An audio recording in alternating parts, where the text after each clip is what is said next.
अस्सलामु अलैकुम रहमतुल्लाह। अशहदु अल्ला इलाहा इल्लल्लाह वहदहु ला शरीका लहु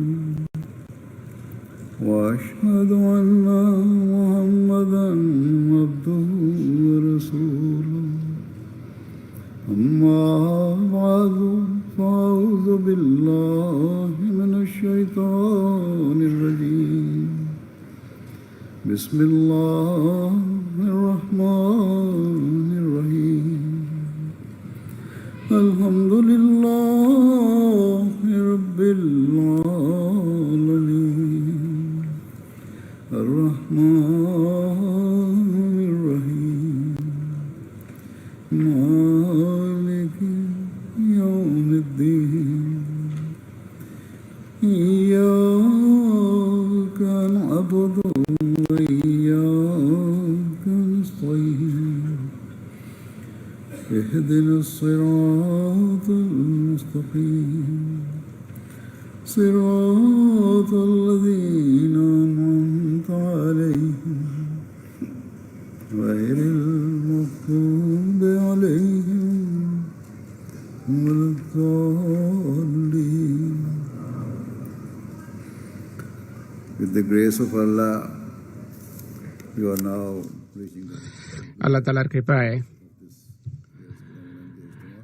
আপনাদের এবছরকার ইজতেমার সমাপ্তিতে আপনারা পৌঁছছেন। আমার দৃঢ় বিশ্বাস যে আপনারা আপনাদের নৈতিক এবং আধ্যাত্মিক মানকে উন্নত করার এবং ধর্মীয় জ্ঞান বৃদ্ধির চেষ্টা করেছেন।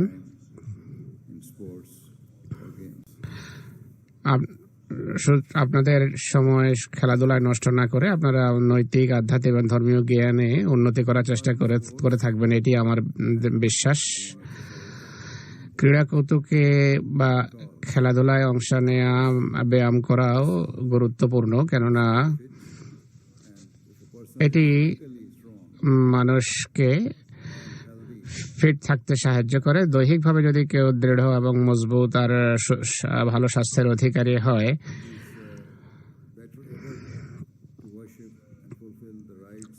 তাহলে সে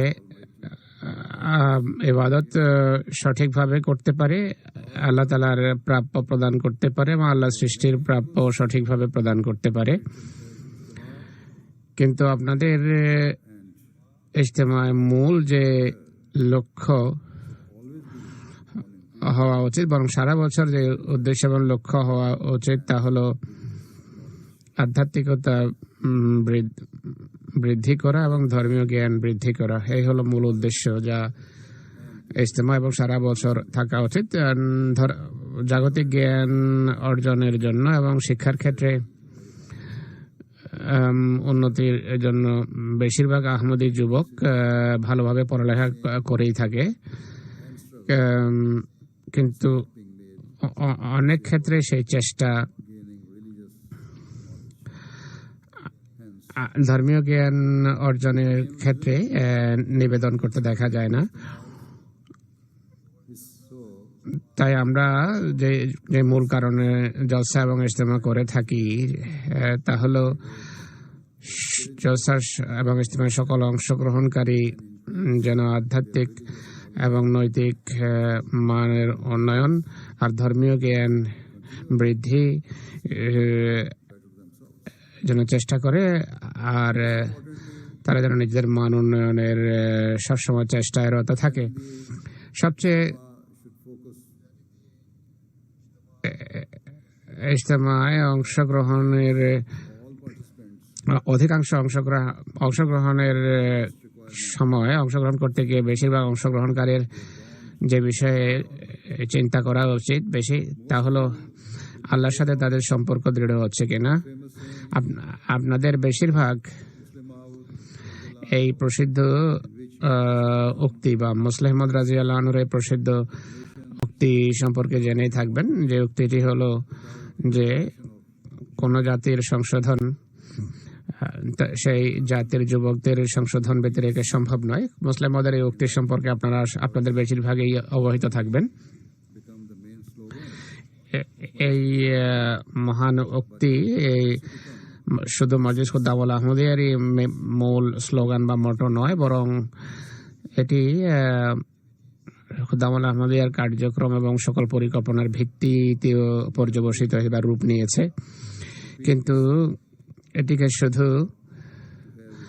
এই স্লোগান শুধু মৌখিকভাবে পুনরাবৃত্তি করলেই হবে না, বা পোস্টারে ছাপলেই চলবে না, বা ব্যাজে ছাপলেও চলবে না, বরং এর প্রকৃত অর্থ আপনাদেরকে বুঝতে হবে। আর এর এই অসাধারণ উক্তির পিছনে যে দর্শন রয়েছে সেই দর্শন আপনাদেরকে বুঝতে হবে। Assigned this slogan যে কারণে হযরত মুসলিম মাউদ রাদিয়াল্লাহু আনহু এই স্লোগান মজলিস খুদ্দামুল আহমদিয়াকে দিয়েছেন, যে মোটো খুদ্দামুল আহমদিয়াকে দিয়েছেন, তার উদ্দেশ্য হলো not only gain এ বিষয়ের উপর জোর দেয়া যে যুবকদের শুধু জাগতিক শিক্ষা অর্জন করলেই চলবে না, বরং এর পাশাপাশি আল্লাহর সাথে তাদের সম্পর্ককে ক্রমাগতভাবে দৃঢ় করার চেষ্টাও তাদের করে যেতে হবে। দৃষ্টান্তস্বরূপ নামাজ পড়তে গিয়ে নামাজ পড়ার সময় superficially শুধু কোনো প্রয়োজনের উদ্দেশ্যে দাঁড়াবেন না, বা ভাষা বিশ্বাসের কারণে নামাজ এইভাবে দাঁড়াবেন না, বরং নামাজের প্রতিটি মুহূর্ত আপনাদের উপভোগ করা উচিত এবং আপনাদের মন, মস্তিষ্ক এবং অন্তরাত্মাকে আল্লাহর সামনে উন্মুক্ত করুন বা উন্মোচিত করুন। হযরত মুসলিম মাউদ রাদিয়াল্লাহু আনহুর also demand that the members মুসলিম মাউদ রাদিয়াল্লাহু আনহুর এই বাক্যের strive to আরেকটি দাবি হলো খুদ্দামুল আহমদিয়ার সদস্যরা having knowledge যেন তাদের ধর্মীয় জ্ঞান বৃদ্ধির চেষ্টায় রত থাকে, কেননা ইসলামের শিক্ষার জ্ঞান অর্জন স্বাভাবিকভাবে এক ব্যক্তির আধ্যাত্মিক মানকে উন্নত করবে এবং তাকে খোদার নিকটতর করবে। এছাড়া একজন আহমদী যদি নিজের বিশ্বাস এবং ধর্মকে সত্যিকার অর্থে বুঝে, কেবল সেই অন্যের জন্য আদর্শ হতে পারে এবং জগৎবাসীর সামনে ইসলামের শিক্ষা এবং ইসলামের সৌন্দর্য তুলে ধরতে পারবে, আর যে ভুল ধারণা আছে আমাদের ধর্ম সম্পর্কে সেগুলো দূরীভূত করতে পারবে। তাই এটি খুবই গুরুত্বপূর্ণ বিষয়, অর্থাৎ প্রত্যেক খাদেমের শুধু এই স্লোগানের পুনরাবৃত্তি করলেই চলবে না, বরং এর অন্তর্নিহিত মর্ম এবং অর্থ এবং তত্ত্ব কি তাও বুঝতে হবে, এবং এর দাবি কি তাদের কাছে তা তাদেরকে বুঝতে হবে। আপনাদের স্মরণ রাখতে হবে যে এটি সাধারণ কোনো উক্তি বা স্লোগান নয়, বরং এটি সফলতা এবং জামাতের অব্যাহত উন্নতি নিশ্চয়তা দেয় এবং আমাদের জাতির মুক্তি এবং উন্নতির সাথে গভীরভাবে সম্পর্ক রয়েছে। এই বাক্যটি আপনাদেরকে জীবনের যে লক্ষ্য এবং উদ্দেশ্য আছে সেই উদ্দেশ্য অর্জনে এটি সহায়ক। এর ফলে এই বিষয়টি স্পষ্ট হয় যে আমাদের জামাত এবং আমাদের সফলতা যুবকদের আধ্যাত্মিক এবং নৈতিক অবস্থার উন্নতির সাথে সম্পর্কযুক্ত। যদি সব খাদেম এর প্রতি মনোযোগ দেয় তাহলে তাদেরকে আল্লাহর নির্দেশ মানার ক্ষেত্রে সহায়ক হবে এবং অনৈতিক কার্যকলাপ এবং ভ্রান্ত কাজকর্ম থেকে তাদেরকে দূরে রাখবে। আমরা জানি যে আমরা এমন একটি যুগে বসবাস করছি যখন মানব জাতি শুধু ধর্ম থেকে দূরে সরে পড়ছে না, বরং তারা আল্লাহ তাআলার অস্তিত্বের বিশ্বাসের পথে বাধা হয়ে দাঁড়াচ্ছে। এমন পরিস্থিতিতে সব Ahmadi doubters and skeptics that God does exist. সন্দেহবাদীদের সামনে বা আল্লাহ সম্পর্কে যাদের সন্দেহ রয়েছে তাদের সামনে এটি তাদের প্রমাণ করতে হবে যে আল্লাহ তাআলা রয়েছেন আর আল্লাহ এক জীবন্ত সত্তা, জীবন্ত খোদা। আর ইসলাম এই চূড়ান্ত ধর্ম যা আল্লাহ তাআলা নাযিল করেছেন। আপনাদের যে ভূমিকা সেটিকে এই ক্ষেত্রে সামান্য মনে করবেন না, বা এই প্রচেষ্টায় আপনাদের যে ভূমিকা সেটিকে তুচ্ছ মনে করবেন না। আর এটাই মনে করবেন না যে এই পয়গাম পৌঁছানো অন্যদের কাজ, আপনার কাজ নয়, এমনটি মনে করবেন না। সত্যিকার অর্থে আহমদী যুবককে এই প্রচেষ্টায় নেতৃত্ব দেওয়া উচিত আর সর্বান্তকরণে যুগের এই চ্যালেঞ্জকে গ্রহণ করা উচিত। এর জন্য উচিত হবে আপনাদের জীবন এমনভাবে যাপন করা যার মাধ্যমে আপনাদের সৃষ্টির যে উদ্দেশ্য সেটি বাস্তবায়িত হবে এবং যে উদ্দেশ্যে আল্লাহ তাআলা এই পৃথিবী সৃষ্টি করেছেন সেই উদ্দেশ্য আপনারা অর্জন করতে পারবেন। যদি আপনারা এক্ষেত্রে সফল হন তাহলে আপনারা সেসব লোকদের অন্তর্ভুক্ত হবেন যারা খোদার রহমত ভাজন হয় এবং আল্লাহর পুরস্কার ভাজন হয়। আপনারা শুধু আপনাদের আধ্যাত্মিক অর্থে নিজের পরিশ্রমের পুরস্কারই পাবেন না, বরং আপনারা আপনাদের জাগতিক প্রচেষ্টাও প্রভূত ফল বহন করবে। এই কারণে আল্লাহ তাআলা আপনাদেরকে জাগতিক অর্থেও কল্যাণমণ্ডিত করবেন, কেননা আপনারা আপনাদের বিশ্বাসকে সমস্ত জাগতিক বিষয়ের উপর প্রাধান্য দেবেন এবং নিজেদের সংশোধনেরও চেষ্টা করবেন ইসলামী শিক্ষার আলোকে।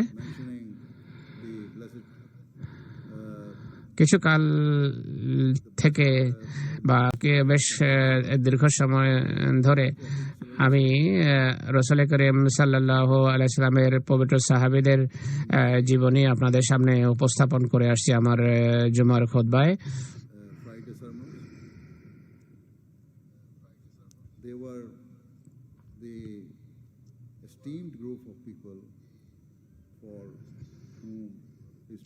তারা সেই মহা সম্মানিত মানব গোষ্ঠী আর ইতিহাসিকতার সাক্ষী যে তারা শুধু নিজেদের বিশ্বাসকে সমস্ত জাগতিক কার্যকলাপের উপর প্রাধান্য দেওয়ার অঙ্গীকারই করেননি, বরং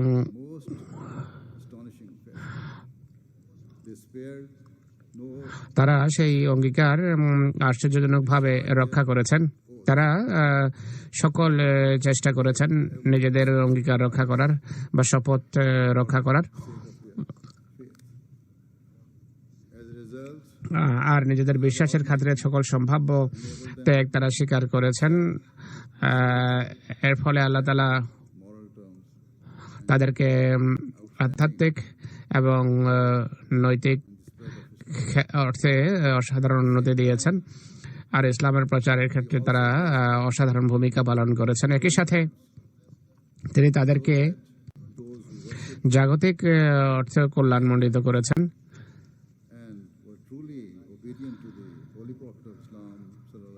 তারা এমন মানুষ ছিল যারা দিনরাত আল্লাহর ইবাদত করেছেন এবং তারা সত্যিকার অর্থে মহানবীর আনুগত্য করেছেন এবং এর ফলে তাদের জাগতিক ব্যবসা বাণিজ্যের ক্ষেত্রে উন্নতি হয়েছে। এত উন্নতি হয়েছে যে তাদের কেউ কেউ আজকের মুদ্রা মানে কোটি কোটি টাকার মালিক ছিলেন। যাই হোক, এমন সম্পদ কখনো তাদেরকে তাদের বিশ্বাস থেকে দূরে নিয়ে যেতে পারেনি বা কোনো অর্থে তাদেরকে দুর্নীতিগ্রস্ত করতে সক্ষম হয়নি, বরং তারা এর ফলে ইসলামের জন্য আরো অধিক কোরবানিতে উদ্বুদ্ধ হয়েছেন। তাই সবসময় আপনাদের যে দায়িত্ব আছে সেই দায়িত্বের কথা স্মরণ রাখবেন এবং আপনাদের ধর্মকে সবসময় প্রাধান্য দেবেন আর আধ্যাত্মিক এবং নৈতিক অর্থে নিজের মান উন্নয়নের জন্য আপনারা চেষ্টা অব্যাহত রাখবেন। এটি শুধু আপনাদের নিজেদের কল্যাণের জন্যই আবশ্যক নয়, বরং আপনাদের জাতির উন্নতির জন্য এটি আবশ্যক। প্রত্যেক খাদেমের গর্বের সাথে দেশ সেবা করা দেশ সেবাকে গর্বের কারণ মনে করা উচিত, আর সেই সকল লোকদের অন্তর্ভুক্ত হওয়া উচিত যারা জাতিকে উন্নতি এবং প্রগতির দিকে নিয়ে যাবে। আজকের বিশ্বের সবচেয়ে দুঃখজনক বিষয় হলো পৃথিবীর মানুষের বা সমাজের সংখ্যাগরিষ্ঠ শ্রেণী নিজেদের খোদাকে ভুলে গেছে এবং তাদের খুব কমই ধারণা আছে বা কোনো ধারণাই নেই যে এর পরিণতি কত ভয়াবহ হবে যদি তারা অনুশোচনা না করে বা নিজেদের সংশোধন না করে, এসব তাদের কোনো ধারণাই নেই। তাই প্রত্যেক খাদেমের উপর যে দায়িত্ব বর্তায়, জাতিকে রক্ষা করার যে দায়িত্ব, আল্লাহ শাস্তি এবং আল্লাহ ক্রোধ থেকে রক্ষা করার যে দায়িত্ব, সেই দায়িত্বকে তাদের সিরিয়াসলি নিতে হবে। তারা এই ধ্বংসের দিকে দ্রুত অগ্রসর হচ্ছে, তাদেরকে রক্ষা করা এখন আপনাদের দায়িত্ব। আপনাদের জাতিকে সঠিক পথ দেখানো, তাদেরকে আল্লাহর দিকে নিয়ে আসার দায়িত্ব আপনাদের। এর জন্য আপনাদের ব্যক্তিগতভাবে আধ্যাত্মিকতার উন্নত মানে পৌঁছতে হবে, নৈতিকতার উন্নত মানে পৌঁছতে হবে। আপনাদেরকে সত্যবাদিতার ক্ষেত্রে একটা দৃষ্টান্ত স্থাপন করতে হবে, সততার ক্ষেত্রে একটা দৃষ্টান্ত স্থাপন করতে হবে, এবং যা আপনারা তাবলীগ যে কথা আপনারা বলেন তার উপর আপনাদেরকে আমল করতে হবে। আল্লাহর নির্দেশ অনুসারে আপনাদেরকে মুত্তাকি হতে হবে, আর এর জন্য ইস্তেগফার করতে হবে রীতিমতো। ইস্তেগফার শুধু আল্লাহর কাছে শুধু অতীতের ক্ষমা চাওয়াকেই বলে না, বা অতীতের পাপ ক্ষমা চাওয়াকেই ইস্তেগফার বলা হয় না, বরং আপনাদের শুধু অতীতকে দেখলেই হবে না, বরং ভবিষ্যতের দিকেও আপনাদেরকে তাকাতে হবে।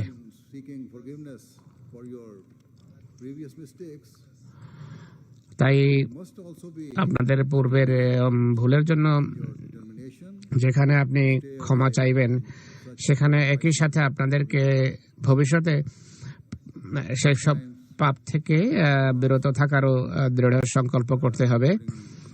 অনেক সময়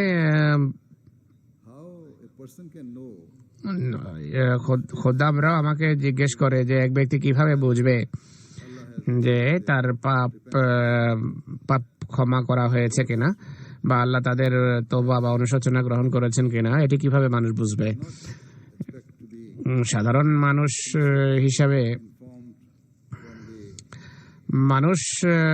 হিসাবে আমরা কখনো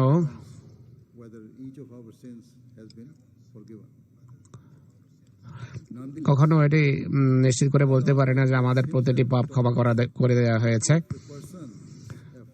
কিন্তু আল্লাহ তাআলা স্বয়ং আমাদেরকে শিখিয়েছেন, বলেছেন বা যে এক ব্যক্তি যদি আন্তরিকভাবে ইস্তেগফার করে এবং সে যদি দৃঢ় সংকল্পবদ্ধ হয় যে সে আর অতীতের পাপ আর করবে না বা পাপে হাত দেবে না, পাপ করবে না, তাহলে সে আশা করতে পারে বা প্রত্যাশা করতে পারে যে তার তওবা এবং অনুশোচনা গ্রহণ করা হয়েছে। এটি হলো ইস্তেগফারের দর্শন। যখন কোনো ব্যক্তিকে ক্ষমা করে দেয়া হয়, কোনো ব্যক্তির অতীতের পাপ যখন ক্ষমা করে দেয়া হয় বা যখন তার হৃদয় পবিত্র হয়ে যায় এবং আর পাপের প্রতি বা অন্যায় যে অন্যায় সে পূর্বে করেছে তার জন্য তার বিরুদ্ধে তার হৃদয়ে একটা ঘৃণা জন্মে। অপরদিকে এক ব্যক্তি ইস্তেগফার করার পরও যদি একই ভুল বারবার করতে থাকে, তাহলে এটি বলা যেতে পারে না যে তার তওবা বা অনুশোচনা আন্তরিক, তাই তার সেই অনুশোচনা বা তওবা গৃহীত হতে পারে না। অতএব ইস্তেগফার করা, নিষ্ঠার সাথে ইস্তেগফার করা আবশ্যক, আর পাপের প্রতি বা যে সমস্ত ভুল মানুষ অতীতে করছিল সেগুলোর প্রতি একটা ঘৃণার হৃদয়ে সৃষ্টি হওয়া আবশ্যক। যদি এই পর্যায়ে আপনারা পৌঁছান, আপনারা নিশ্চিত হতে পারেন যে আল্লাহ তাআলা আপনাদেরকে ক্ষমা করে দিয়েছেন, আর তার দয়া এবং অনুগ্রহের দ্বার আপনাদের জন্য খুলে দেয়া হবে পৃথিবীতেও আর পরকালেও, এটি আপনারা নিশ্চিত হতে পারেন।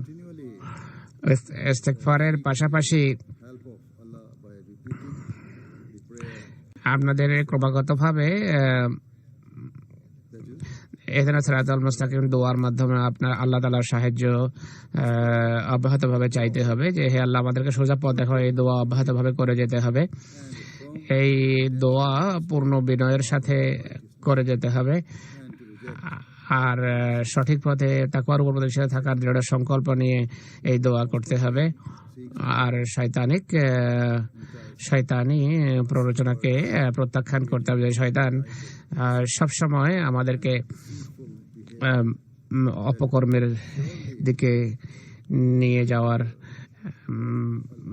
বা পাপের পথে নিয়ে যাওয়ার চেষ্টা করতে থাকে, এবং সে চায় যে আমরা যেন খোদার ক্রোধভাজন হই। every Ahmadi সুতরাং প্রত্যেক আহমদী, সে পুরুষ হোক বা নারী, ছোট হোক বা বড়, and pledged মসিহ মউদকে যে গ্রহণ করেছে এবং যে এই অঙ্গীকার করে যে সে তার বিশ্বাসকে সমস্ত জাগতিক বিষয়ের উপর প্রাধান্য দেবে, তার এই দোয়া বারবার অনবরত অবিরত করে যাওয়া উচিত, যেন অর্থাৎ ইহদিনাস সিরাতাল মুস্তাকিম দোয়া তার সবসময় করতে থাকা উচিত। being steadfast in the সবসময় স্মরণ রাখবেন and showing যে বিশ্বাসের উপর অবিচল এবং অনড় থাকা, অবিচল থাকা when a person নিজেকে অনড় থাকার উপায় হলো নিজেকে পাপ থেকে দূরে রাখা। যদি কোনো ব্যক্তি দুর্বলতা বা অবহেলা দেখায় বিশ্বাসের ক্ষেত্রে, take advantage and to guide them তাহলে এই দুর্বলতা দেখানো মানে হলো শয়তানকে আমন্ত্রণ জানানো, অর্থাৎ সমান শয়তানকে বলা যায় আসো আমাকে বিভ্রান্ত করো, পথভ্রষ্ট করো। আজকের পৃথিবীতে that can মানুষকে এমন অনেক বিষয় আছে যা মানুষকে বিভ্রান্ত করে বা পথভ্রষ্ট করে, আর মানুষকে সহজেই তার ধর্ম থেকে দূরে ঠেলে দেয় এবং অন্যায় অবিচারে লিপ্ত করে। দৃষ্টান্তস্বরূপ অসুন্দর টেলিভিশনের প্রোগ্রাম দেখা বা নোংরা ছবি টেলিভিশনে দিনরাত প্রচারিত হচ্ছে, সমাজের নৈতিক মানকে সমাজকে নৈতিকভাবে ধ্বংস করার জন্য। একইভাবে সোশ্যাল মিডিয়ার যে প্রভাব সেটি ক্রমাগতভাবে বৃদ্ধি পাচ্ছে। অনেক ভিডিও আর পোস্ট এমন এতে যা the same is true with many অনৈতিক কার্যকলাপে মানুষকে লিপ্ত করে। আর অনেক কম্পিউটার গেম যা মানুষ খেলে অনলাইনে, সেগুলো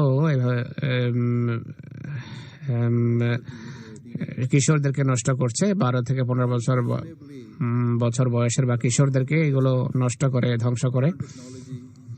সন্দেহাতীত ভাবে আধুনিক প্রযুক্তির যে ক্ষতিকর দিকগুলো আছে, এই দিকগুলো মানুষকে আল্লাহ থেকে দূরে ঠেলে দিতে পারে বা আল্লাহর ইবাদত থেকে দূরে নিয়ে যেতে পারে।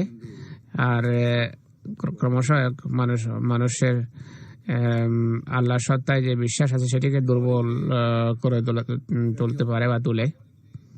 the Khuddam or Athwal are on prey. তাই কোনো খুদ্দাম They should ও আতফাল যদি এমন পাপের শিকার হয়, তাহলে তাদেরকে বুঝতে হবে যে তারা influence of Satan, who proclaimed শয়তানের ধ্বংসাত্মক প্রভাবের বলয়ে এসে যাচ্ছে, and Allah the Almighty যে শুরুতেই বলেছিল যে সে মানুষকে আল্লাহর দাসত্ব থেকে দূরে নিয়ে যাবে। আর আল্লাহ তাআলা এটি স্পষ্ট করেছেন অবশ্য কোরআন শরীফে, যে যারা শয়তানের থাবায় আসবে তাদেরকে আল্লাহ তাআলা জিজ্ঞাসাবাদ করবেন এবং আল্লাহ তাআলা তাদেরকে শাস্তি দেবেন। স্মরণ রাখবেন যে আল্লাহ তাআলা মানুষকে মন দিয়েছেন, মানুষকে বুদ্ধি দিয়েছেন, মেধা দিয়েছেন। সে ভালো এবং মন্দের পার্থক্য করতে পারে। to the world. Allah the Almighty আল্লাহ তাআলা তার নবী প্রেরণের মাধ্যমে পৃথিবীতে নবী প্রেরণের মাধ্যমে ভালো কি আর মন্দ কি তা মানুষের সামনে স্পষ্ট করেছেন। যারা নবীদের বা আল্লাহ নবীদের বিরোধিতা করে তারা তারা যারা শয়তানকে সাহায্য করে, আর যে শয়তান ধর্মকে ধ্বংস করতে চায় এবং আল্লাহ সত্তায় যে বিশ্বাস রয়েছে সেই বিশ্বাসকে ধ্বংস করতে চায়, এটি কোনো অতিরঞ্জন নয়। এই কথা বলা অত্যুক্তি হবে না যে যুগে পূর্বের চেয়ে অনেক বেশি সমাজ শয়তানি কার্যকলাপে নিমজ্জিত। আমি ইতিমধ্যে বলেছি যে সোশ্যাল মিডিয়া কিভাবে এক ব্যক্তির বিশ্বাসকে ধ্বংস করে এবং মানুষকে ভুল পথে নিয়ে যায়।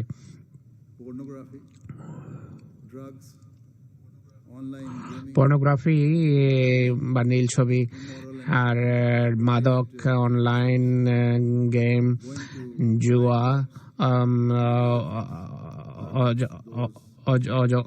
অন্যায় সম্পর্ক, নাইট ক্লাবে যাওয়া, এগুলো সব শয়তানি প্রভাবকে দৃঢ় করে আর এগুলো অনেক ক্ষতিকর, আবার মানুষকে আল্লাহ থেকে দূরে ঠেলে দিচ্ছে।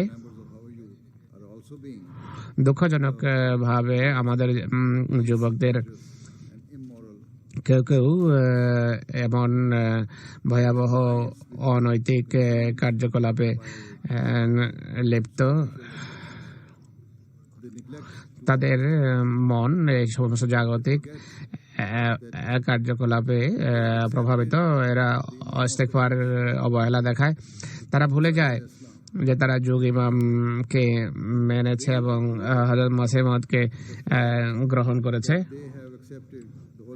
তারা এই সত্যকেও উপেক্ষা করে যে তারা রাসূল করিম সাল্লাল্লাহু আলাইহি ওয়াসাল্লামকে মেনেছে, রাসূল করিম সাল্লাল্লাহু আলাইহি ওয়াসাল্লামকে শেষ শরীয়তধারী নবী হিসাবে তারা মেনেছে। আর কোরআন করিম শেষ শরীয়ত বা শরীয়তের গ্রন্থ যা আল্লাহ তাআলা নাযিল করেছেন, এই কথাকে তারা উপেক্ষা করে। আর এটি গভীর দুঃখের কারণ আমার জন্য যে আমাদের জামাতের কিছু সদস্য এমন আছে যারা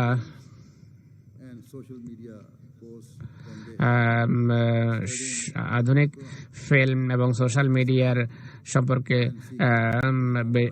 সোশ্যাল মিডিয়ার সাথে বেশি সম্পর্ক রাখে। কোরআন পড়া থেকে বা নামাজ পড়া থেকে বা নেক কাজ কর্ম করা থেকে এগুলোর প্রতি বেশি আগ্রহ রাখে সোশ্যাল মিডিয়া এবং অন্যান্য নোংরা বিষয়দের প্রতি। যদিও আমাদের জামাত অন্যের চাহিদা পূরণের ব্যাপারে চেষ্টারত থাকে খেদমতে খালকের মাধ্যমে বা মানব সেবামূলক কার্যক্রমের মাধ্যমে অন্যের অভাব, অন্যের চাহিদা মেটানোর চেষ্টা করে। কিন্তু সত্য কথা হলো বেশিরভাগ কাজ করে আমাদের একটা ছোট্ট শ্রেণী, খোদ্দামদের একটা ছোট্ট শ্রেণী।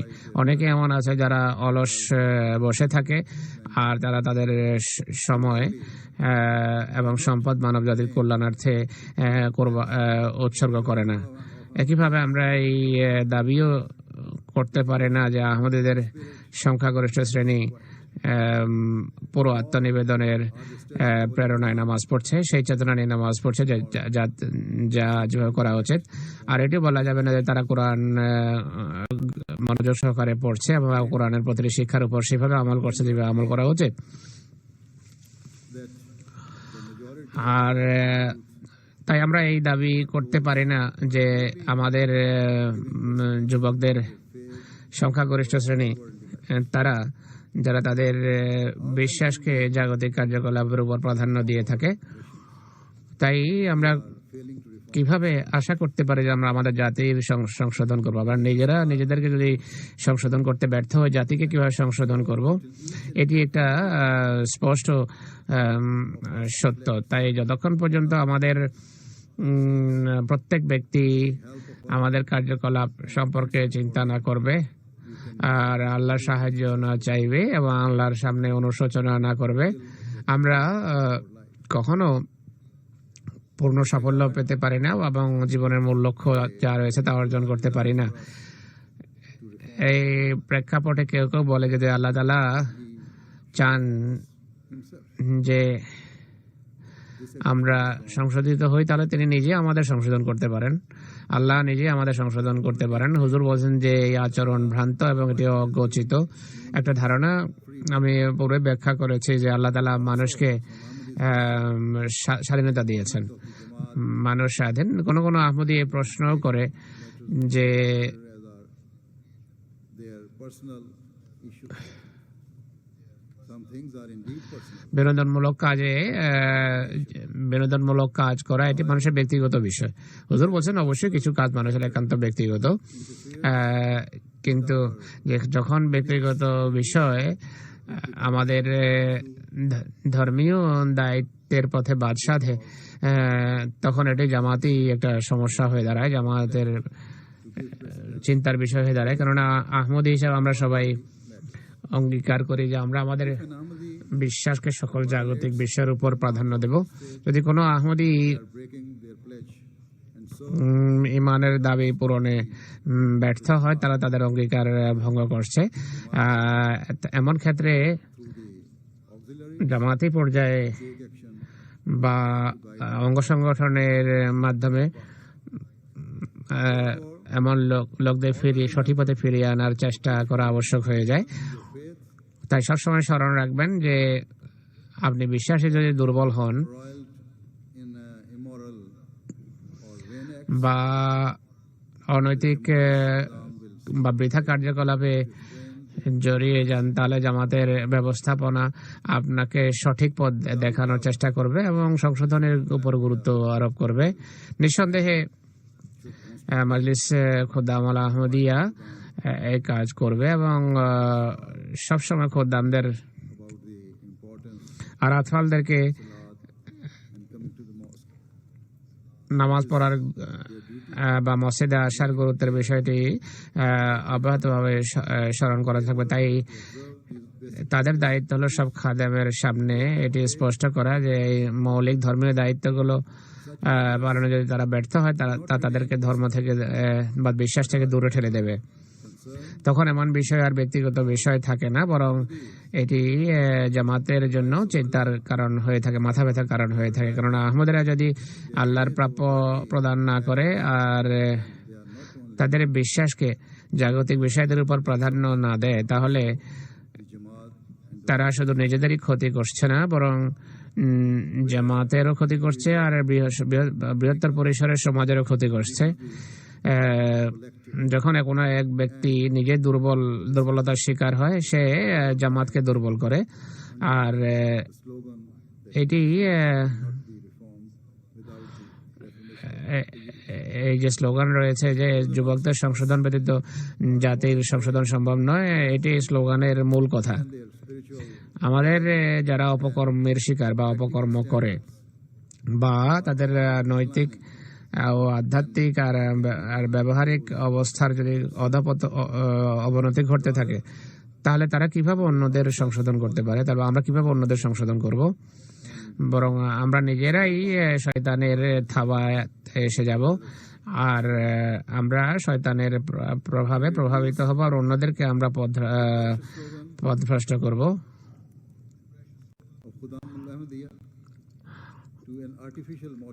এটি খুদামুল আহমদিয়ার যে মূল্যবান স্লোগান আছে, সেটিকে একটা কৃত্রিম মটোতে রূপ দেবে এবং অর্থহীন অন্তঃসার শূন্য বিষয় করে তুলবে।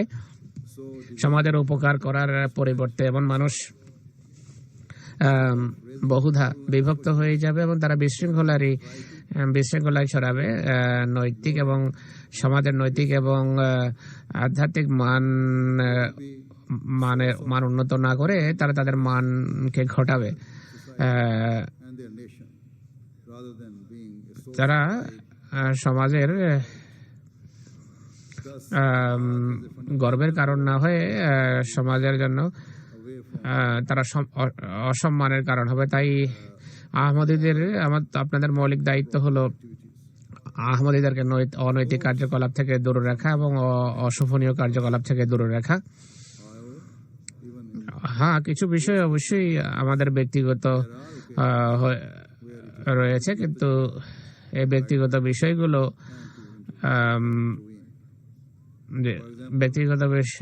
যখন জাতিগত বিষয় এটি পরিণত হয়, তখন আমাদের উচিত মানুষকে পথ দেখানো। দৃষ্টান্ত স্বরূপ প্রত্যেক ব্যক্তি নিজের পেশা কি সে অবলম্বন করবে তা সে ব্যক্তিগতভাবে অবলম্বন করতে পারে।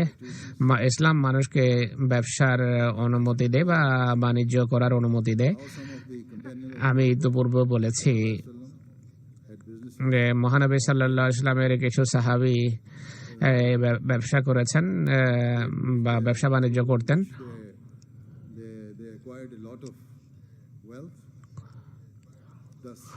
আর সেই ব্যবসার ফলশ্রুতিতে তারা প্রভূত সম্পদের মালিকও হয়েছেন। তাই ব্যবসা টাকা পয়সা উপার্জনে কোনো অসুবিধা নেই যদি বৈধভাবে তা উপার্জন করা হয় বা ইসলামিক মূল্যবোধের গণ্ডিতে থেকে যদি অর্জন করা হয়। দৃষ্টান্তস্বরূপ ইসলাম মুসলমানদেরকে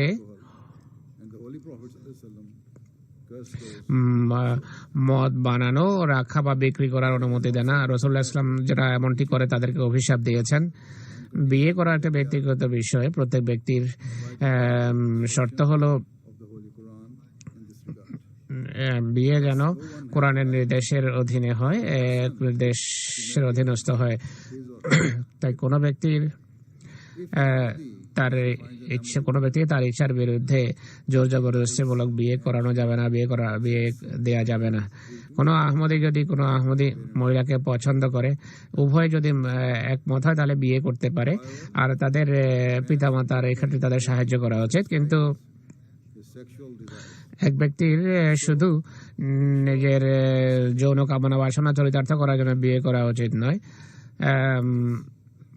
তাদের এভাবে বিয়ের যে পবিত্র দিকগুলো আছে সেগুলো তার দৃষ্টিতে রাখতে হবে, সেগুলো যেন সমুন্নত থাকে। জামাত আহমদীদেরকে বৈবাহিক বিষয়াদিতে দিক নির্দেশনা দিয়ে থাকে, পথ নির্দেশনা দিয়ে থাকে। এক কথায় কোন আহমদী যখন অনৈতিক কার্যকলাপে ব্যক্তিগত গণ্ডিত অনৈতিক কার্যকলাপে জড়ায়, তখন জামাতের দায়িত্ব হলো তাদের হেফাজত করা আর জামাতের তাকওয়ার মানকে উন্নত রাখার চেষ্টা করা আর বৃহত্তর পরিসরের সমাজের মানকে উন্নত রাখা তাদের সংশোধনের মাধ্যমে। আধুনিক বিশ্বে শয়তানি প্রভাব ক্রমশ বৃদ্ধি পাচ্ছে, শয়তানের কুপ্ররোচনা ক্রমশ বৃদ্ধি পাচ্ছে আর এটি নৈতিক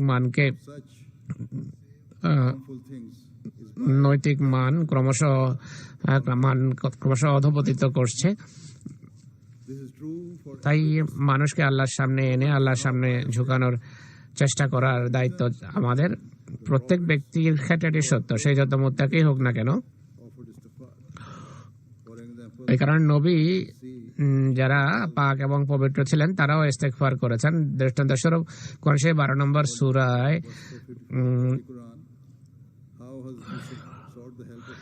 12 নম্বর সূরার 54 নম্বর আয়াতে আমরা দেখি যে হযরত ইউসুফ আলাইহিস সালাম আল্লাহ তাআলার কাছে সাহায্য চেয়েছেন। তিনি এইভাবে দোয়া করেছেন যে ওমা উবাররিউ নাফসি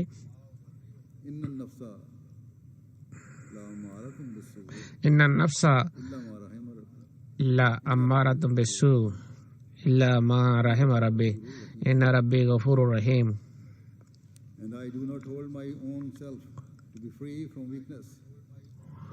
আমি নিজেকে দুর্বলতা মুক্ত আখ্যা দেই না, কেননা প্রবৃত্তি সবসময় মানুষকে পাপে প্ররোচিত করে। শুধু তারা ব্যতীত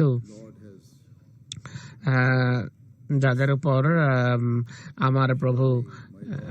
আমার প্রভু করুণা করেন বা দয়া করেন বা যার প্রতি আমার প্রভু করুণা করেন, আমার প্রভু পরম ক্ষমাশীল এবং দয়াময়।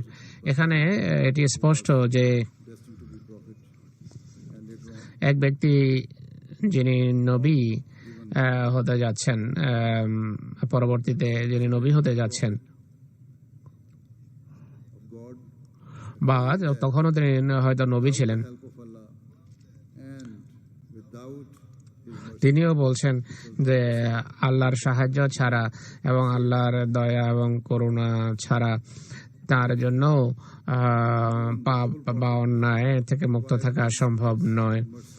যদি মহান নবীরও আল্লাহর দয়ার প্রয়োজন হয়, আল্লাহর পাপমুক্ত থাকার জন্য আল্লাহর করুণার প্রয়োজন হয়, তাহলে সাধারণ মানুষ সম্পর্কে কি বলবেন? এটি নিশ্চিত শুধু আল্লাহর দিকে নিষ্ঠা, আন্তরিকতা এবং বিনয়ের সাথে ঝুঁকেই বা তার ক্ষমা বা তওবার মাধ্যমে মানুষ সঠিক পথে থাকতে পারে। who has accepted the fallen Messiah as এটি নিশ্চিত কথা যে প্রত্যেক ব্যক্তি যে মসিহ মওউদকে মেনেছে, the alternative is that তার দায়িত্ব হলো এই পয়গামের প্রতি দৃষ্টি নিবদ্ধ করা। অন্যথায় and fails to fulfill the pledge এক ব্যক্তি যদি উদাসীন হয় আর সে যে অঙ্গীকার করেছে আল্লাহ তাআলার সাথে বয়াতের সময়, মসিহ মওউদের হাতে বয়াতের সময় যে অঙ্গীকার করেছে, failing to তার এই ভুল ধারণা rather কখনো হৃদয়ে লালন করা উচিত নয় যে সে বয়াতের অঙ্গীকার রক্ষা করতে পারবে। বরং কোরআন শরীফে আল্লাহ তাআলা বলেছেন যে প্রত্যেক ব্যক্তি তাদের অঙ্গীকারের সম্পর্কে জিজ্ঞাসিত হবে, যে অঙ্গীকার করে সেই সম্পর্কে জিজ্ঞাসিত হবে। প্রত্যেক ব্যক্তিকে আল্লাহ তাআলা জিজ্ঞাসা করবেন। তাই প্রত্যেক ব্যক্তির সৎ হওয়া উচিত এবং তার কপটতা থেকে মুক্ত থাকা উচিত। follow the teaching of Islam or do not want the Jamaat সুতরাং কোন ব্যক্তি যদি ইসলামী শিক্ষা অনুসরণ করতে না চায়, যদি না চায় যে জামাত তাকে member of the Jamaat. দিক নির্দেশনা দিক, তাহলে তারা পরিষ্কারভাবে ঘোষণা দেওয়া উচিত যে সে আহমদী নয়। অপরদিকে আপনি যদি বয়াত করে থাকেন আর নিজের বিশ্বাসকে সমস্ত জাগতিক বিষয়ের উপর প্রাধান্য দেওয়ার অঙ্গীকার করে থাকেন, তাহলে আপনাদের এইগুলো রক্ষা করার সর্বাত্মক চেষ্টা করা উচিত। যথাসম্ভব আপনাদের ইস্তেগফার করা উচিত যেন আপনি আধুনিক বিশ্বের তথাকথিত স্বাধীনতা থেকে মুক্ত থাকতে পারেন, যে স্বাধীনতা আসলে শিকলাবদ্ধ হওয়া, যা মানুষকে সত্যিকার মুক্তির পথ থেকে দূরে নিয়ে যায়। আপনাদের প্রত্যেকের দোয়া করা উচিত যে আপনাদের আধুনিক যুগের রোগ ব্যাধি যে পাপ রয়েছে সেগুলো থেকে মুক্ত থাকার জন্য দোয়া করা উচিত। আর আপনাদের অন্তরাত্মা যেন পবিত্র থাকে জন্য দোয়া করা উচিত। সব অনৈতিক চিন্তাধারা এবং কামনা বাসনা থেকে মুক্ত থাকার চেষ্টা করা উচিত। নিজেদের অঙ্গীকার রক্ষার বিষয়ে দৃঢ় সংকল্পবদ্ধ হন, বিশেষ করে সেই মৌলিক অঙ্গীকার, অর্থাৎ ধর্মকে আপনারা জাগতিকতার উপর প্রাধান্য দেবেন, অন্য সব বিষয়ের প্রাধান্য দেওয়ার অঙ্গীকার করেছে, এটিকে রক্ষা করার বিষয়ে দোয়া করতে থাকুন। সেসব খোদ্দামদের অন্তর্ভুক্ত হন For this, they must first reform themselves. যাদেরকে জাতির সংশোধনের দায়িত্ব দেওয়া হয়েছে, আর এই উদ্দেশ্যে তাদের নিজেদের সংশোধনের দিকে দৃষ্টি দেন। সেই সব খোদ্দামদের অন্তর্ভুক্ত হন যারা সারা বিশ্বকে ঐক্যবদ্ধ করার বিষয়ে দৃঢ় প্রতিজ্ঞাবদ্ধ, আল্লাহর একতার উপর, তৌহিদের উপর ঐক্যবদ্ধ করার বিষয়ে প্রতিজ্ঞাবদ্ধ। তাদের অন্তর্ভুক্ত হন। আর তাদের অন্তর্ভুক্ত হন যারা মানব জাতিকে মুহাম্মদ রাসূলুল্লাহ ইসলামের পতাকা তলে সমবেত করার অঙ্গীকার করেছে। এই সমস্ত মূল্যবোধ আমাদের নিজেদের মাঝে সৃষ্টি করতে হবে। আর এই সমস্ত উদ্দেশ্যে আমরা জলসা এবং ইজতেমা করে থাকি। এটি আমার আন্তরিক দোয়া এবং ইচ্ছা যে মজলিস খুদাউল আহমদিয়া এবং আসফারুল আহমদিয়ার সদস্যরা ইসলামিক মূল্যবোধের হেফাজত করবে এবং তারা বুঝবে যে তাদের সকল সফলতা বা সাফল্য আহমদী মুসলমান হওয়ার মাঝে নিহিত। নতুবা আপনাদের অঙ্গীকার এবং আপনাদের দাবি অর্থহীন এবং ভিত্তিহীন হবে, আর এগুলো ধসে পড়বে। আর এগুলো কপটতা এমন একটি ব্যাধি যা শুধু ধর্মের জগতেই ঘৃণা দৃষ্টিতে দেখা হয় না, বরং জাগতিক লোকও এটাকে ঘৃণা দৃষ্টিতে দেখে। শেষের দিকে আমি দোয়া করব, আল্লাহ তাআলা আপনাদের হৃদয়ে সততা, ভদ্রতা এবং সাধুতা সৃষ্টি করুন, আর আপনারা সর্বোচ্চ নৈতিক এবং আধ্যাত্মিক মূল্যবোধের অধিকারী হন। আপনারা আল্লাহ তাআলার অধিকার প্রদানে সক্ষম হন এবং আল্লাহ সৃষ্টির প্রাপ্য প্রদানেও সক্ষম হন সকল স্তরে, সকল পর্যায়ে। আপনাদের জীবনের সকল স্তরে, সকল পর্যায়ে, সকল মোড়ে খোদা তাআলা আমাদের খোদা মাওলা আহমদিয়াকে সকল ক্ষেত্রে আশিস মণ্ডিত করুন, কল্যাণ মণ্ডিত করুন। এখন আমার সাথে দোয়ায় যোগ দেন।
Amin.